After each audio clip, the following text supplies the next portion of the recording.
Hello mga ka-homies, welcome sa Lutong Bahay, Panlasang, Bicol. Today, ang lulutuin ko is Bicol version ng Pinakbet. Pinakbet.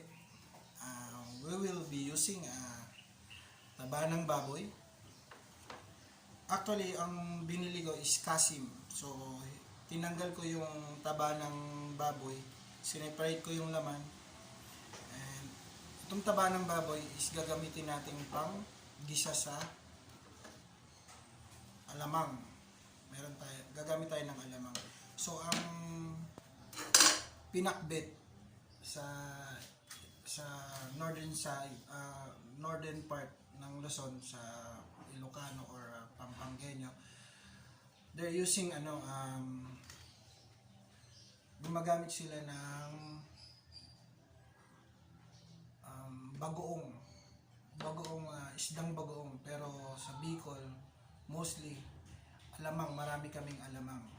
So nagamit tayo ng garlic, nag-mince na ako ng garlic, dice ako ng onion, dice ng tomato, and kalabasa and sitaw. So hindi ako naglagay ng ampalaya or okra para maging pakbet siya. So dalawang vegetable lang yung ginamit ko. So unang gagawin ko is yung taba ng baboy.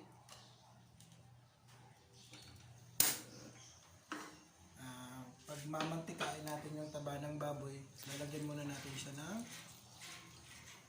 tubig. Check natin. So bali ganyan yan. So yung water niya nalilesen. Antayin natin mag-dry yan hanggang sa mag-produce ang taba ng baboy ng mantika. So continuous lang yung stir natin. Naluto na siya sa sarili niyang mantika. Nag-produce na siya ng mantika, and then set aside lang natin siya. Igigisa na natin yung alamang. So yung minced garlic ko, half lang nun kasi gagamitin din natin pang gisa mamaya sa baboy. And then half of onion also. So gumamit tayo ng isang whole onion, kalahati lang dun sa panggisa.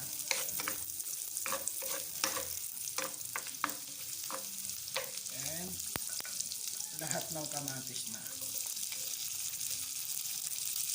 Dice of tomato.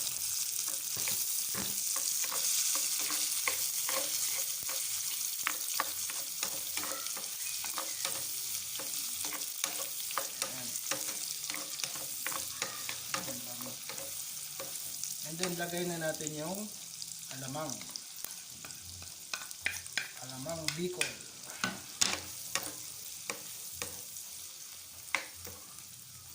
So, check natin. So, yung kamatis, luto na siya. Actually, dadagdagan mo na lang siya ng asukal at saka sili. Pwede na siyang alamang pang dip sa yung sa mangga. Pero hindi natin lalagyan ng sili at saka asukal yan. Pero kung gusto nyo gumawa ng alamang, ganyan yung paggawa ng yung sausawa ng mangga o singkamas. So set aside muna natin siya kasi gigisahin natin yung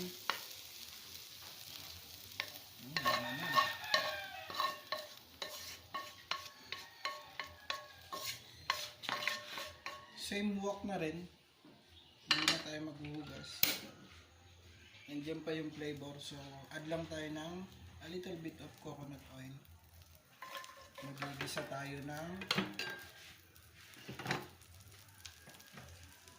baboy, yung taba ng baboy ay yung laman ng baboy.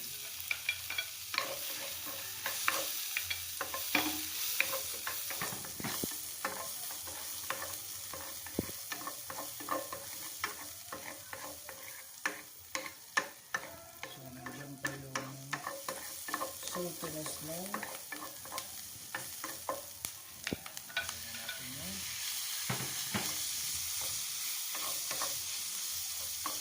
Laman ng baboy. So hiniwa ko siya ng maninipis lang para mabilis maluto. Add tayo ng a little bit of pepper.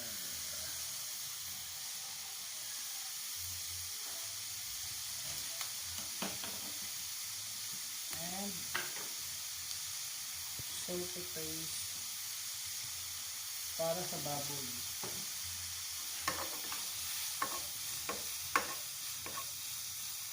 Salty na yung alamang natin, pero yung baboy kailangan niya ng a little bit of salt to taste lang.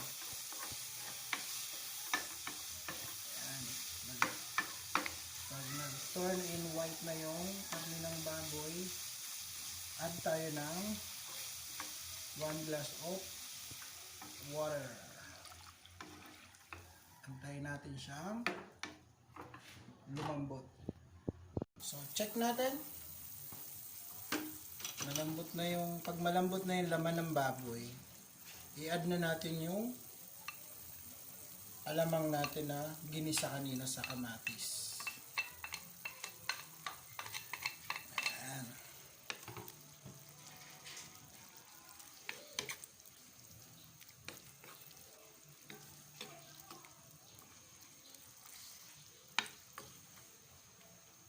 Simmer natin ng 1 minute lang para ma-absorb ng laman yung saltiness ng alamang.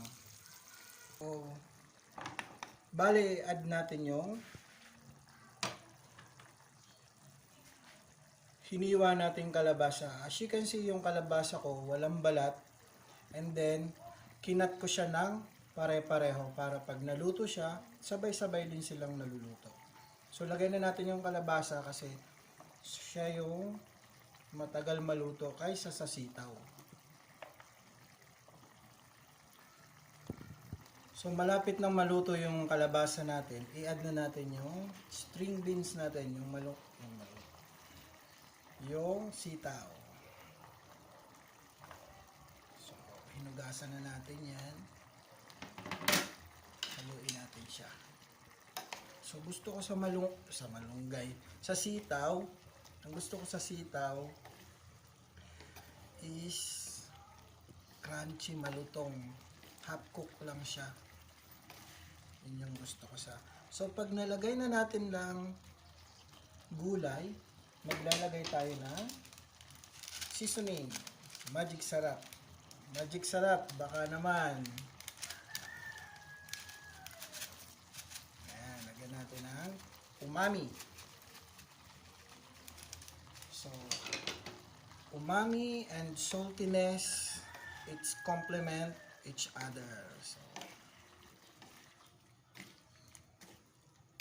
haluin lang natin, then cover natin ng another 1 minute. Ayan. Tikman na natin.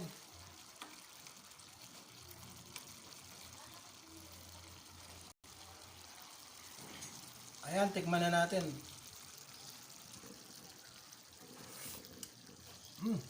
Tamang-tama yung saltiness niya, tsaka yung umami galing sa seasoning. It's complement each other, tsaka yung flavor ng sitaw at tsaka kalabasa. So, patayin na natin siya. Luto na siya. Let's do the plating. Ang dami nito, bugi. Kailangan nating i-share sa kapitbahay. Ayan.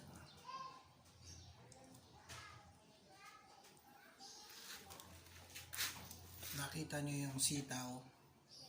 Hindi siya overcook. Ang sarap niya kasi malutong. So, lagyan natin ang sauce. So, ito yung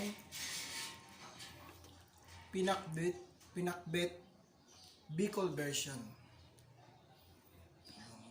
My own style.